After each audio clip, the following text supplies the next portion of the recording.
प्रिय साथियों, नमस्कार। मैं संजू कुमारी सरोज आप सभी का सरोज संपदा चैनल पर सहृदय स्वागत करती हूँ। आज इस सेशन में हम सब यूजीसी नेट हिंदी की तैयारी paper 2 Hindi top question practice फटाफट के अंतर्गत जून 23 शिफ्ट 1 का प्रीवियस ईयर क्वेश्चन पार्ट 10, इसके पहले पार्ट 9 किए जा चुके हैं जो आपको चैनल पर मिल जाएंगे। यह सेशन यूजीसी नेट दिसंबर 2024 के लिए बहुत ही महत्वपूर्ण सेशन साबित होगा। सेशन पर नए हैं तो चैनल को सपोर्ट, लाइक, शेयर करें जिससे एक दूसरे का हौसला अफजाई हो सके और महत्वपूर्ण सेशन से हम सब वंचित न हो सके। तो ज़्यादा देर न करते हुए प्रश्न की ओर चला जाए।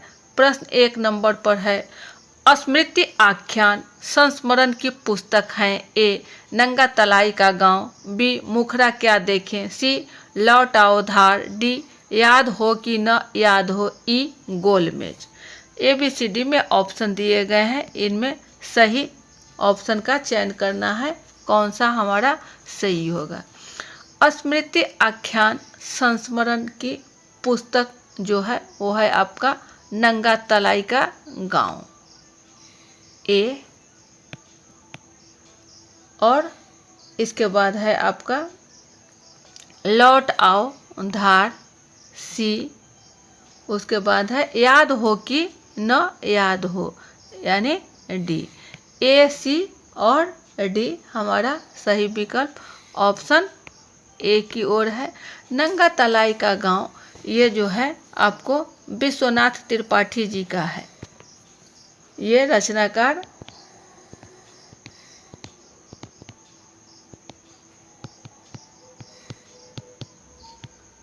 और इसका प्रकाशन वर्ष रहा है 2004। लौट आओ धार ये है आपको दूधनाथ सिंह जी का।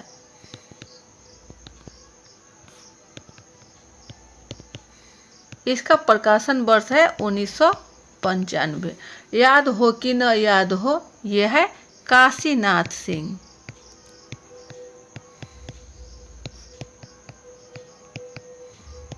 यह इसका प्रकाशन वर्ष है 1992। यहाँ कंफ्यूजिंग नहीं होना है। लौट आओ धार यह है आपको दूधनाथ सिंह और वही याद हो कि न याद हो यह है आपको काशीनाथ सिंह। वहीं हम सब ध्यान दें कि मुखरा क्या देखें। मुखरा क्या देखें यह है आपका बिस्मिल्लाह द्वारा, अब्दुल बिस्मिल्लाह।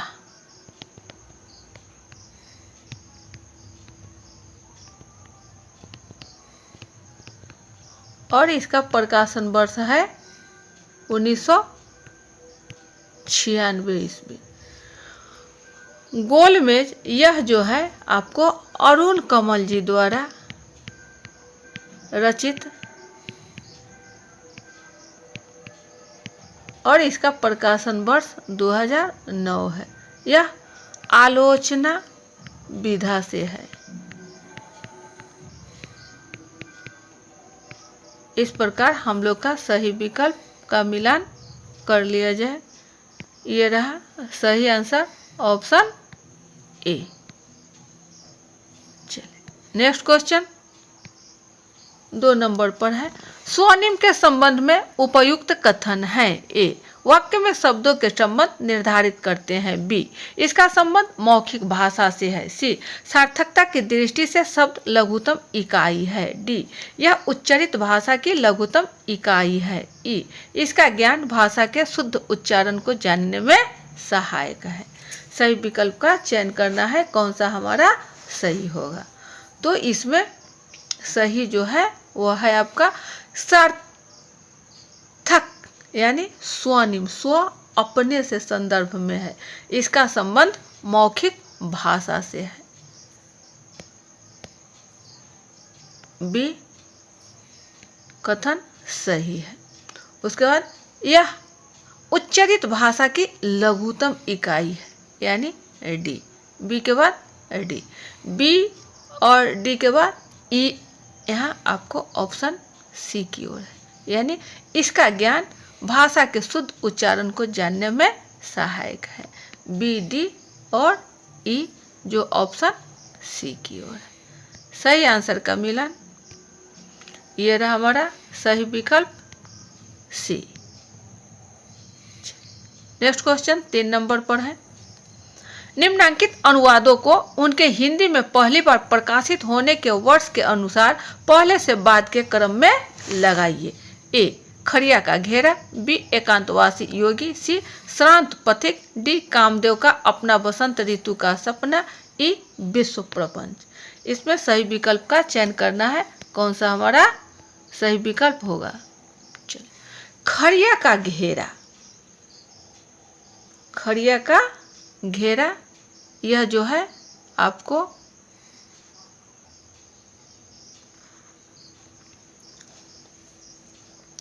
कमलेश्वर जी द्वारा है। इसका प्रकाशन वर्ष 2002 है। एकांतवासी योगी श्रीधर पाठक,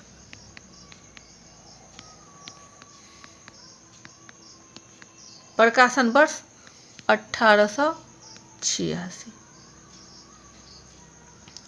श्रांत पथिक श्रीधर पाठक का ही है।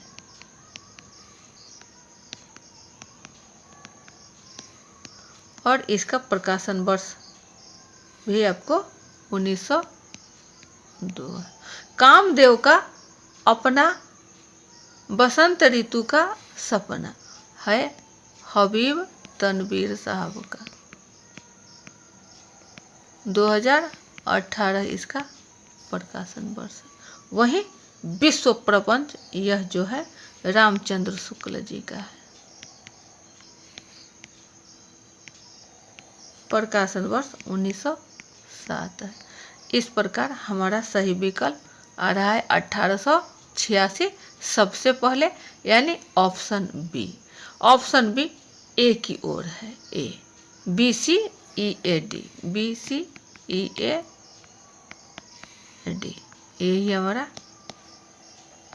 चलिए, सही आंसर का मिलान ये रहा ऑप्शन ए। नेक्स्ट क्वेश्चन 4 पर है। नीचे 2 कथन दिए गए हैं। कथन 1, झूठा सच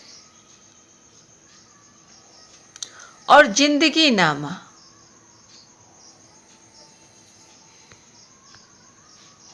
झूठा सच और जिंदगी नामा आदि उपन्यासों में अनेक पात्र पंजाबी पृष्ठभूमि के हैं, इसलिए इन उपन्यासों में हिंदी और उर्दू के अतिरिक्त कहीं कहीं पंजाबी के भी संवाद उपयोग में लाए गए हैं। कथन 2 है, आपका बंटी के अनुसार बंटी का पूरा नाम अरूप बनना है।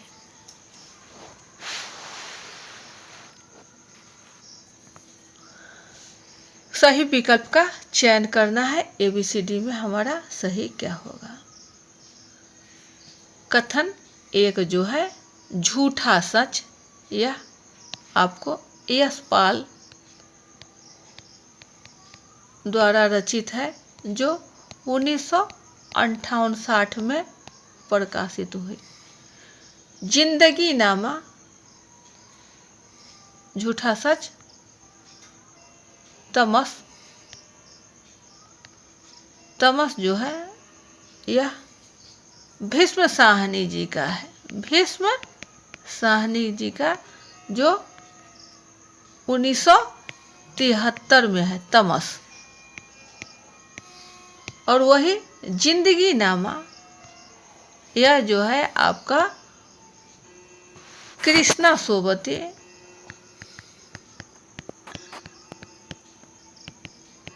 1979 में प्रकाशन वर्ष इसका है।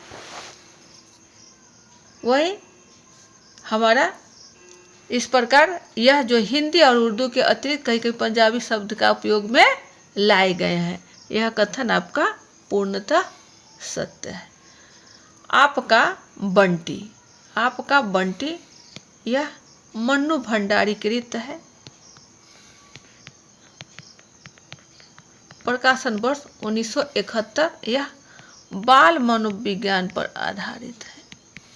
चाइल्ड साइकोलॉजी उपन्यास। इसमें बंटी का पूरा नाम अरूप बनना है।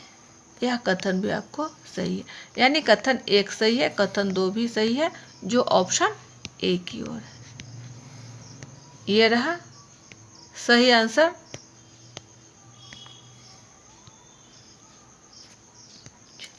नेक्स्ट क्वेश्चन 5 पर है।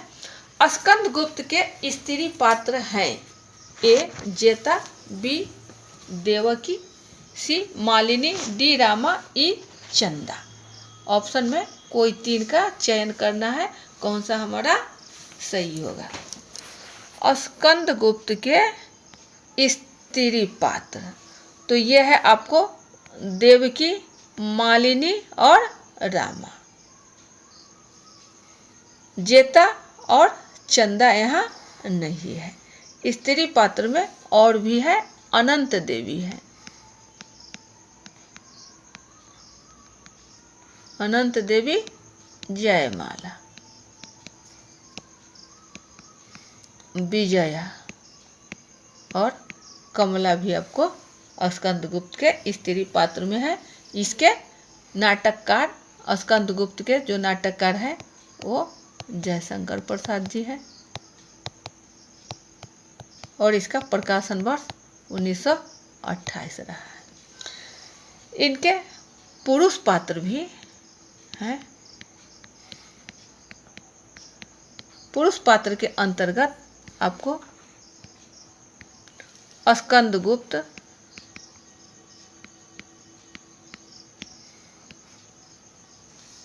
कुमारगुप्त,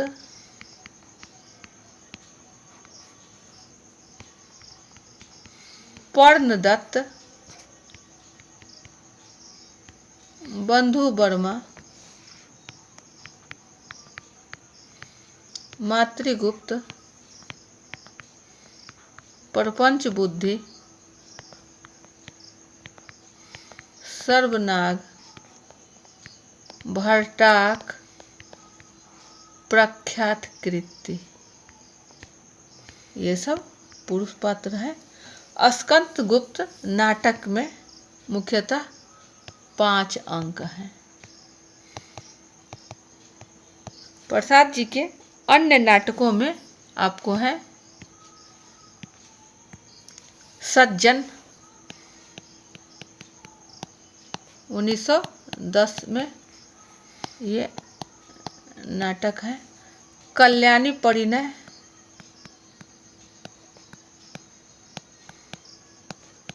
1912 में। करुणालय 1912 में। राज्यश्री 1915 में। चंद्रगुप्त 1931 में। और बहुत ही महत्वपूर्ण है ध्रुव स्वामिनी, इसका प्रकाशन वर्ष 1933। इस प्रकार हमारा सही विकल्प ऑप्शन बी की ओर है। ये रहा सही आंसर का मिलान, बी, सी और डी।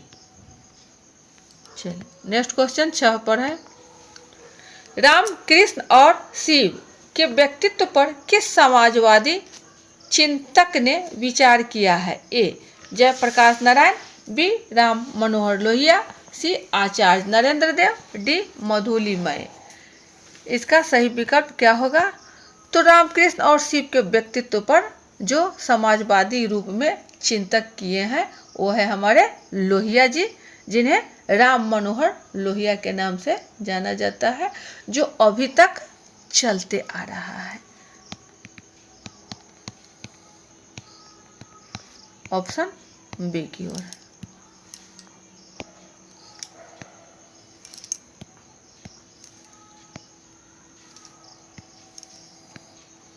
चलिए नेक्स्ट क्वेश्चन 7 नंबर पर।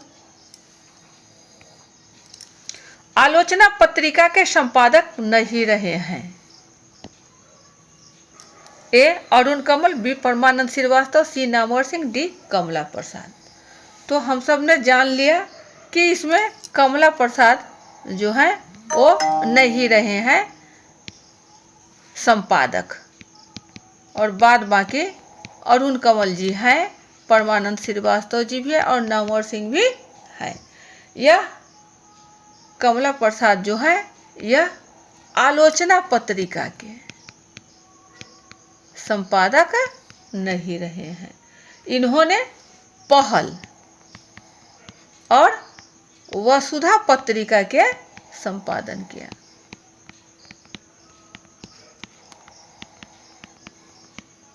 संपादक रहे हैं।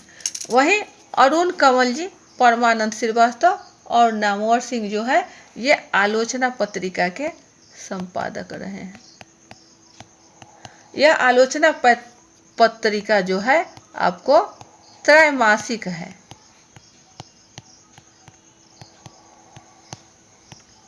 और यह 1951 से आरंभ हुआ। इसके संस्थापक के रूप में शिवदान सिंह चौहान,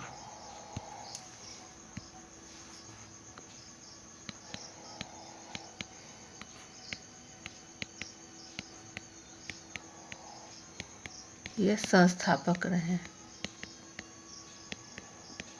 मुख्य मुख्य बातों को ध्यान में रखा जाए। नेक्स्ट क्वेश्चन, ये इसका सही आंसर हम लोगों ने देख लिया, कमला प्रसाद जी।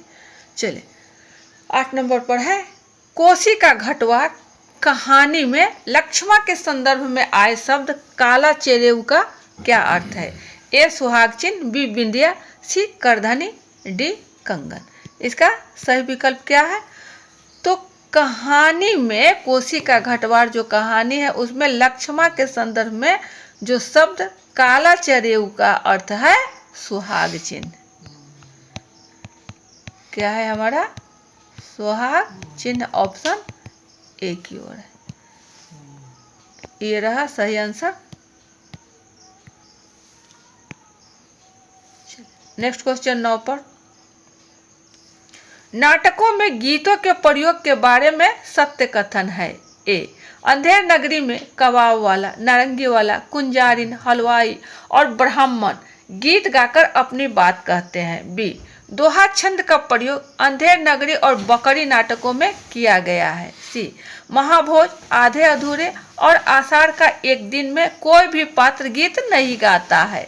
डी स्कंदगुप्त में आह वेदना मिली विदाई गीत देवसेना गाती है। ई भारत दुर्दशा में किताब खाना वाले दृश्य में 6 सभ्य लोग मिलकर एक गीत गाते हैं। 5 कथन दिए गए हैं, इनमें कोई 3 का हमें चयन करना है सही विकल्प का। नाटक में अंधेर नगरी में ये जो है आपको कबाब वाला, नारंगी वाला, हलवाई और ब्राह्मण गीत गाकर अपनी बात कहते हैं या नहीं है, यानी ये हमारा कथन सत्य नहीं है। बी कह रहा है दोहा छंद का प्रयोग अंधेर नगरी और बकरी नाटकों में किया गया, यह आपको सही है, यानी बी सही। चलिए बी हमको 2 में है, डी में और बी में। उसके बाद देखा जाए सी है, डी तो मिल रहा है। महाभोज, आधे अधूरे और आषाढ़ का एक दिन में कोई भी पात्र गीत नहीं गाता है, यह कथन भी आपको सही है, यानी सी भी सही है। ऑप्शन हमारा बी की ओर है, ऑप्शन बी हो जाएगा, क्योंकि यहाँ ई नहीं होगा तब कोई 3 लेना है। तो बी, सी और डी स्कंदगुप्त में आह वेदना मिली विदाई गीत देवसेना गाती है। बकरी जो नाटक है वह आपको 1974 में सर्वेश्वर दयाल सक्सेना जी का है।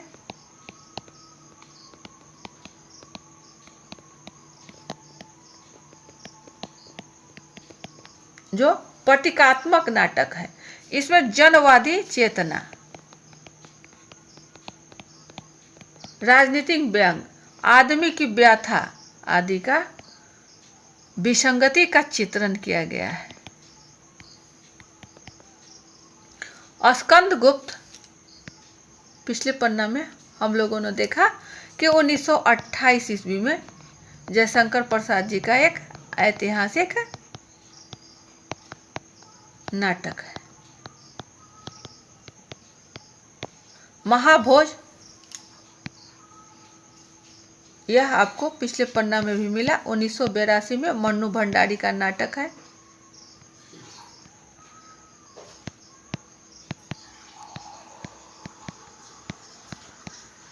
आधे अधूरे,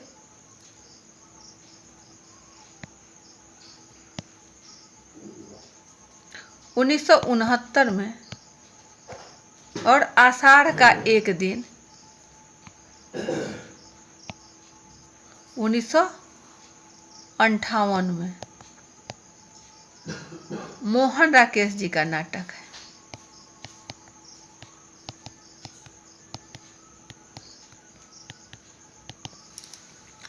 भारत दुर्दशा, यह जो है भारतेंदु हरिश्चंद्र जी का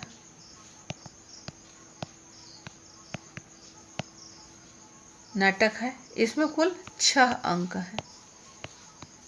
5वें अंक में है, 5वें अंक में किताब खाना का दृश्य है, जिसमें 7 सभ्यों की एक टोली है, न कि 6, या 6 नहीं है। इस प्रकार ये कथन हमारा गलत रहा है। सही आंसर का मिलान ये रहा ऑप्शन बी।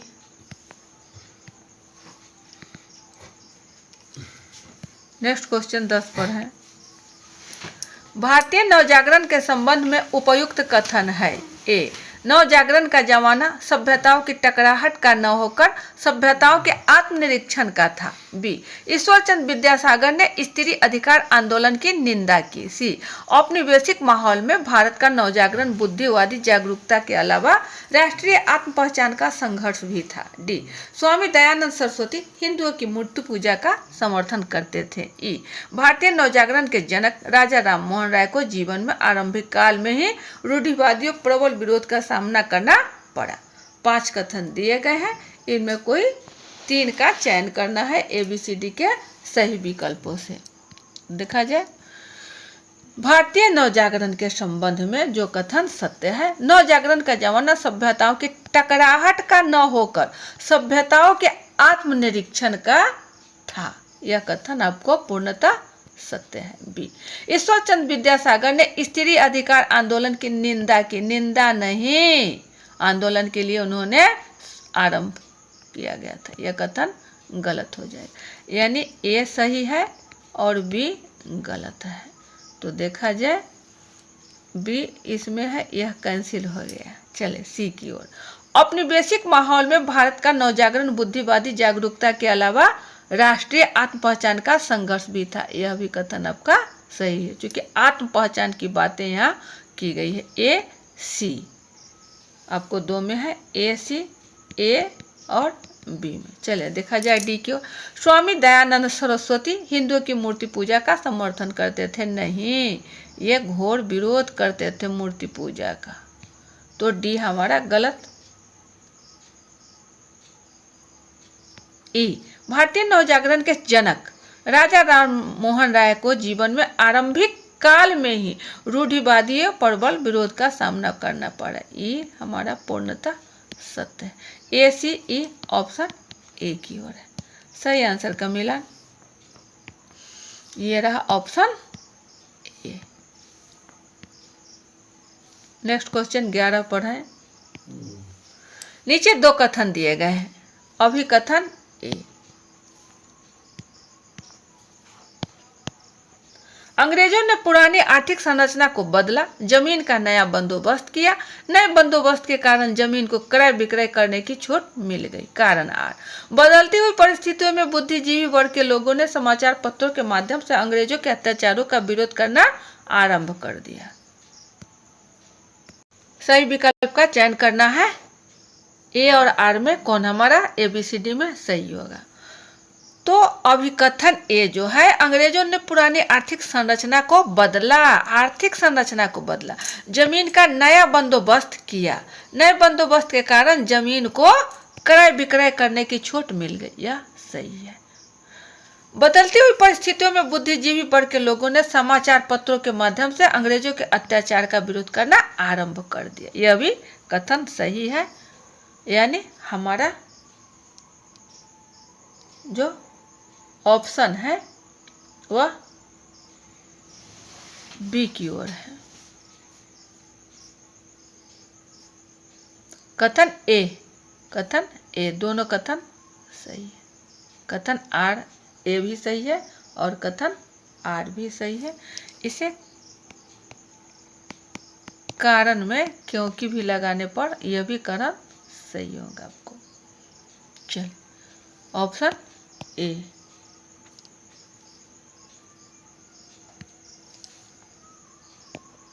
यह दोनों गलत है, यह आपका नहीं होगा क्योंकि दोनों कथन सही है। ऑप्शन ए की ओर है। नेक्स्ट क्वेश्चन 12 पर, लखकर अनर्थ आर्थिक पथ पर हारता रहा मैं स्वार्थ समर। इस पंक्तियों में मैं का अर्थ है ए निराला, बी राम, सी मनु, डी पुरुरवा। इसमें सही विकल्प का चयन करना है, कौन सा हमारा सही होगा। यह जो पंक्ति है आपको सूर्यकांत त्रिपाठी निराला,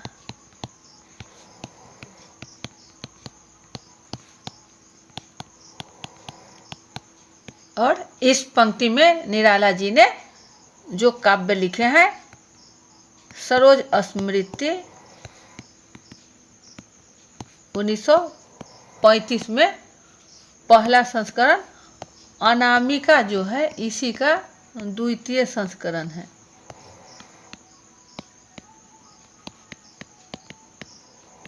जो आपको 1938 में प्रकाशित हुई उसमें संकलित है। सरोज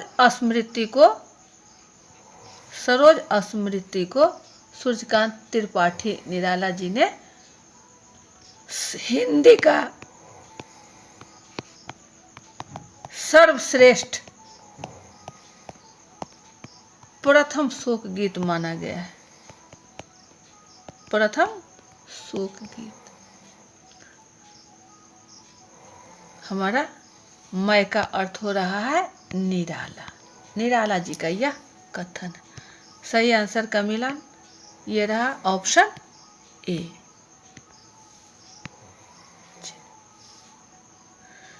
ये थे आपके कुछ महत्वपूर्ण प्रश्न। 13 भी है आपको, 13 को देख लिया जाए। निम्नांकित पुस्तकों को उनके प्रथम प्रकाशन वर्ष के अनुसार पहले से बाद के क्रम में लगाइए। ए दूसरी परंपरा की खोज, बी इतिहास और आलोचना, सी कविता की जमीन और जमीन की कविता, डी कविता के नए प्रतिमान, ई आलोचना और विचारधारा। इसमें सही विकल्प का चयन करना है ए बी सी डी से, और हमारा 5 ऑप्शन दिए गए हैं, ई भी आपको इसमें दिया हुआ है। क्या होगा, सबसे पहले जाने कि दूसरी परंपरा की खोज, यह जो है आपको 1982 में प्रकाशित हुई। उसके बाद है इतिहास और आलोचना, यह आपको 1957 में प्रकाशित हुई। कविता की जमीन और जमीन की कविता, यह आपको 2010 में। पुनः कविता के नए प्रतिमान 1968 में। उसके बाद आलोचना और विचारधारा 2012 में। इस प्रकार सबसे पहले जो प्रकाशन में आया वह है आपका 1957, यानी बी सबसे पहले। तो ए में है और डी में है, तो बी। उसके बाद हमारा आ रहा है 57 के बाद 68, यानी डी। ऑप्शन ए हमारा सही होगा। सही आंसर का मिलान ये रहा B D A C A. Option A. ये थे आपके कुछ महत्वपूर्ण क्वेश्चंस। आशा है बहुत बहुत उपयोगी 2024 के लिए, जो दिसंबर में संपादित होने वाला है। समय बहुत कम है, प्रैक्टिस करते रहें ताकि सफलता आपको कदम चूमे। सेशन पर नए हैं तो चैनल को सपोर्ट, लाइक, शेयर करें जिससे एक दूसरे का हौसला अफजाई हो सके। वीडियो ज़्यादा लंबा न बने, सेशन को यहीं बाइंड अप किया जाता है। अगले सेशन में पुनः हम सब अच्छे अच्छे प्रश्नों को लेकर उपस्थित होंगे। तब तक के लिए जय हिंद, वंदे मातरम।